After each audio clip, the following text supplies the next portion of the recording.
Hey everyone. Well, hey, we're back here in the backyard, and a couple pointers to take down these areca palms. I had a couple areca palms come down with that ganoderma butt rot, ganoderma butt rot, burnt rot, whatever you call it. It's a pain in the ass, and it sucks. So, already taken down 2 arecas.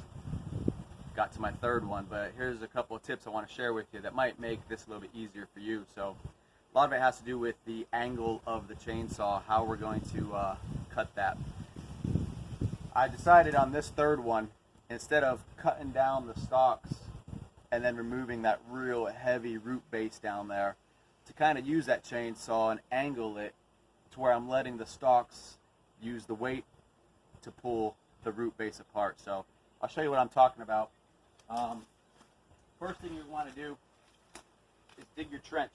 Dig yourself a nice good sized trench, okay? Because if you cut these down first, you're still going to have to dig a trench to get to the roots anyhow. So dig yourself a trench first. It'll be a lot easier to maneuver when you come time for the saw part. Got time for the saw part. Of course, I took the first couple down the way I had to, but from then on out, I've kind of been angling it behind, and then once you get past that woody stalk, you're going to feel that saw kind of go right through. That's the heart of the root system. It's kind of like a hard spongy material. So take your angle, spoon, and boom.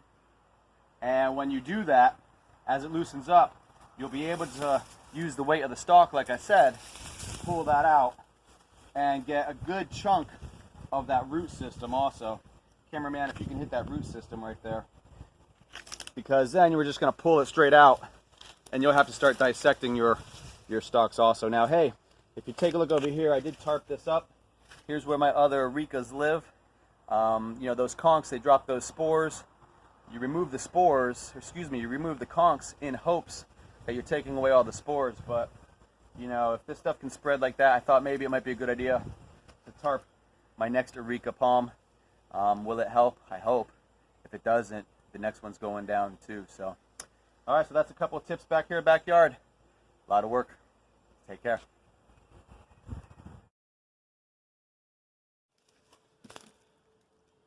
All right, here's something else for you guys. This stalk here is actually the one that had the conch on it. I'm pushing it back up with one arm, so forgive me for being so shaky here. Notice my tarp, right? That's where I tarped that off pretty good there, because this is actually the one that had the conch. I kind of spray painted the roots there and the base of this stalk after I removed that conch, because it was a couple of days before I was going to be able to get the chainsaw out here. So I removed the conch. That's actually where the conch was on this particular stalk, and I just kind of sawed it down and let it go gently.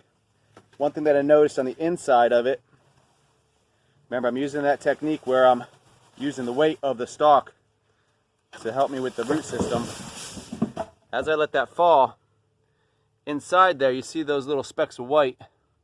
That's something that I didn't really notice removing the other stalks. So I don't know if that's the fungus inside of there. I'm no scientist, but just something that I noticed on this particular stalk that wasn't on the other ones.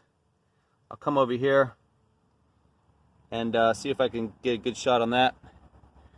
All those little white spots in there that weren't necessarily on the other stalks when I brought them down. All right, so good luck.